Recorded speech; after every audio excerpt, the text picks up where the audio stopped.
নমস্কার সবাইকে। আজ 27শে ফেব্রুয়ারি সাস্টেনেবল এনার্জি ডে। সারা বিশ্ব জুড়ে এক সপ্তাহব্যাপী এটা পালনের পর এই 27শে ফেব্রুয়ারি প্রত্যেক বছর কিন্তু এই দিনটিকে বিশ্বজুড়ে পালন করা হয়। তো আমরা এখন কথা বলে নেব খেজুরির হলুদবাড়ি উচ্চ মাধ্যমিক বিদ্যালয়ের বিজ্ঞান বিভাগের সহকারী শিক্ষিকা মাননীয়া শুভ্রা বারুই ম্যামের সঙ্গে।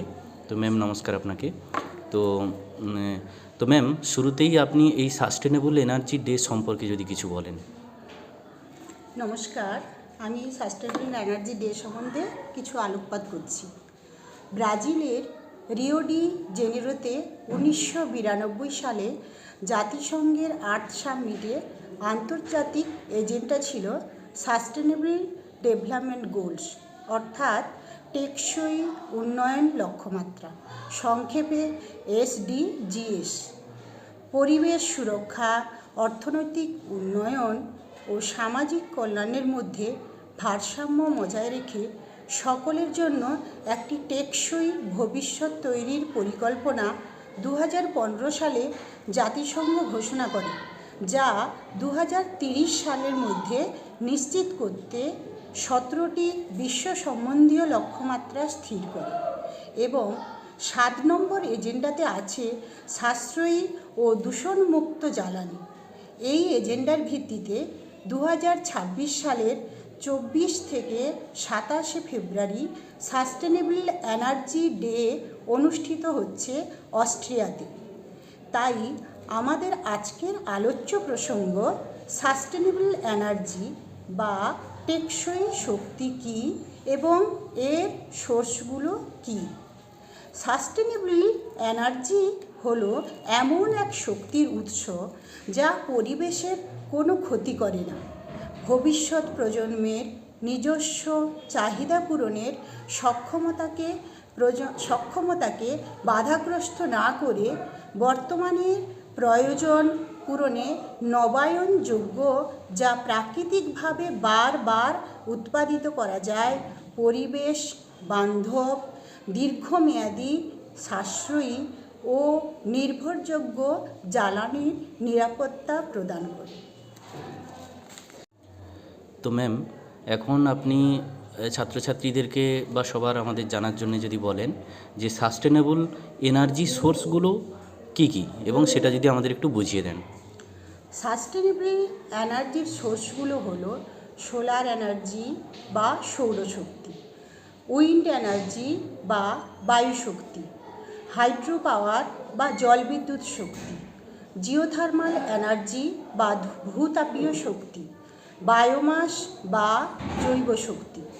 এই সমস্ত এনার্জিগুলো প্রাকৃতিকভাবে বারবার উৎপাদিত হয়, ক্ষতিকর গ্রিনহাউস গ্যাস উৎপন্ন করে না, জলবায়ুর পরিবর্তনে কোনো ভূমিকা রাখে না, অর্থাৎ রিনিউয়েবল এনার্জি বা নবায়নযোগ্য শক্তি। ম্যাম, আমরা তো সাস্টেনেবল এনার্জিগুলো সম্পর্কে মোটামুটি একটা ধারণা পেলাম। তো এবার যেগুলো নন রিনিউয়েবল, যেমন খনিজ তেল, কয়লা, তো এই জিনিসগুলো সম্পর্কে যদি আপনি এবং এই সোর্সগুলো কী কী সেটা সম্পর্কে যদি সহজ করে ধারণা দেন। নন রিনিউয়েবল এনার্জি এর বিপরীত অনবায়নযোগ্য শক্তি। নন রিনিউয়েবল শক্তি হলো এমন সীমিত প্রাকৃতিক সম্পদ যা একবার ব্যবহার করলে পুনরায় তৈরি করা যায় না, লক্ষ লক্ষ বছর সময় লাগতে পারে বা কখনোই আর আমরা ফিরে পাই না। এই শক্তি নবায়ন করা যায় না, ব্যবহারের সঙ্গে সঙ্গে প্রাকৃতিক সম্পদের মজুদ কমতে থাকে, একসময় এই শক্তি ফুরিয়ে যায়। নন রিনিউয়েবল এনার্জির সোর্সগুলো হলো সকল প্রকার জীবাশ্ম জ্বালানি, কয়লা, পেট্রোলিয়াম, খনিজ তেল, প্রাকৃতিক গ্যাস, পারমাণবিক শক্তি। এই শক্তিগুলো বায়ু দূষণ ঘটায়, বিশ্ব উষ্ণায়ন ঘটায়, পরিবেশের মারাত্মক ক্ষতি করে। জীবাশ্ম জ্বালানি অতিরিক্ত ব্যবহারের ফলে দ্রুত ফুরিয়ে যাচ্ছে। আবার তেজস্ক্রিয় উপাদান ইউরেনিয়ামের দ্বারা শক্তি উৎপন্ন হলেও দুর্ঘটনার ঝুঁকি থাকে। তো ম্যাম, ছাত্রছাত্রীদেরকে বা আমাদের সবাইকে এখন সাস্টেনেবল এনার্জির যে সোর্সগুলো সেগুলো যদি প্রত্যেকটি একটু ধরে ধরে বিশদে আলোচনা করে দেন তাহলে বোধহয় আমাদের বুঝতে সুবিধে হয়। সাস্টেনেবল এনার্জির উৎসগুলো 3 প্রকার: সৌরশক্তি, বায়ুশক্তি, জলশক্তি। প্রথমেই বলি সৌরশক্তি। টেকসই বিদ্যুতের উৎস সূর্যালোককে কাজে লাগিয়ে বিদ্যুৎ উৎপাদন, যা নির্ভরযোগ্য পরিবেশ বান্ধব। দক্ষ প্রযুক্তি অগ্রগতির ফলে সহজলভ্য সৌরশক্তি, সোলার সেল বা ফটোভোল্টাইক বাড়ির ছাদে ইনস্টলেশন করে বা সৌর খামারগুলিতে প্রযুক্তির সাহায্যে সূর্যের আলোকে সরাসরি বিদ্যুৎ শক্তিতে রূপান্তরিত করে ব্যাটারি স্টোরেজ বা স্মার্ট গ্রিডের মাধ্যমে সঞ্চয় করে রেখে সময় উপযোগী ব্যবহার করা হয়। তাই আমাদের এই সৌরশক্তিকে আমরা বিভিন্ন কাজে পরে লাগাতে পারি।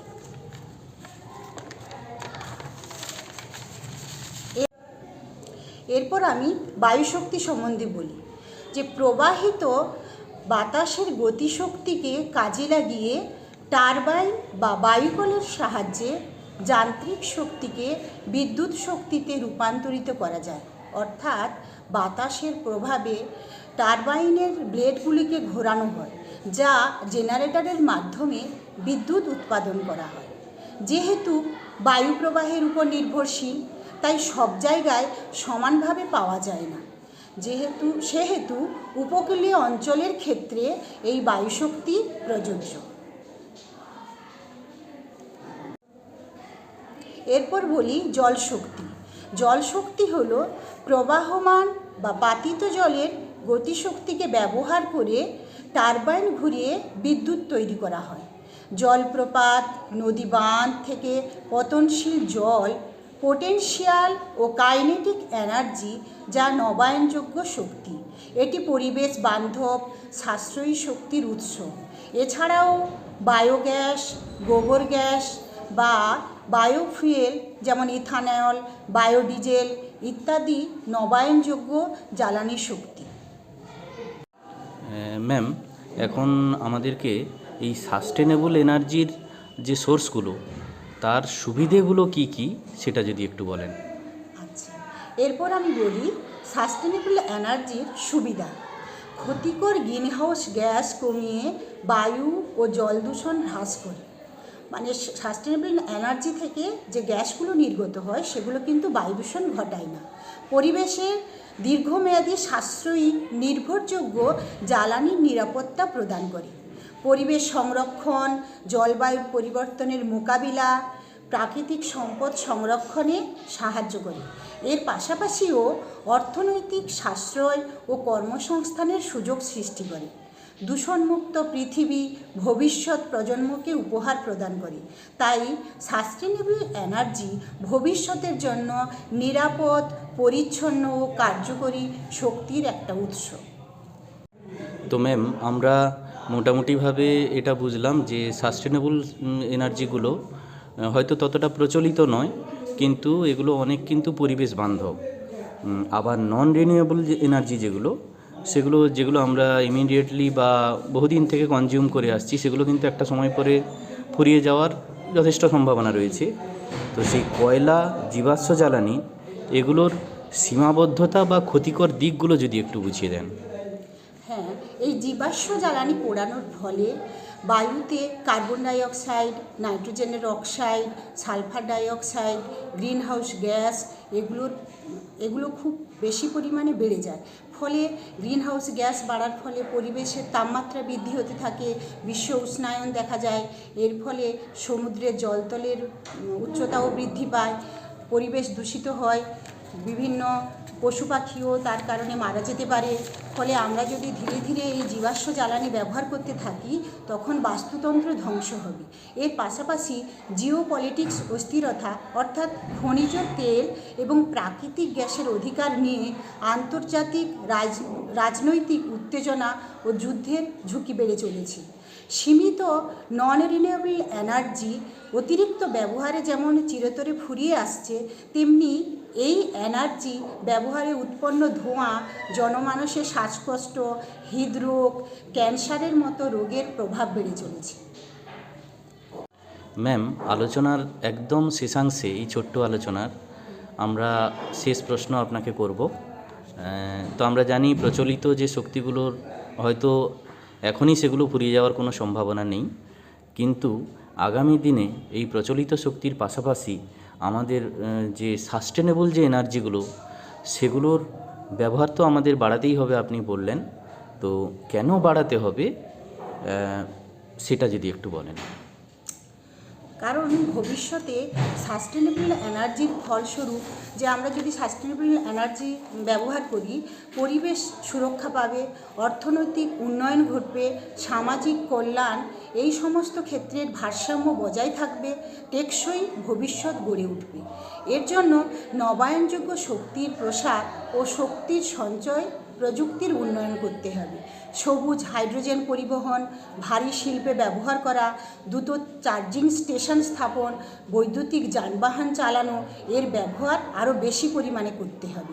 সরকার কর্তৃক নবায়নযোগ্য শক্তি যাতে ভর্তুকি প্রদান এবং কার্বন নির্গমন কমানোর জন্য বাধ্যবাধকতা নীতি দ্বারা নিশ্চিত করা প্রয়োজন।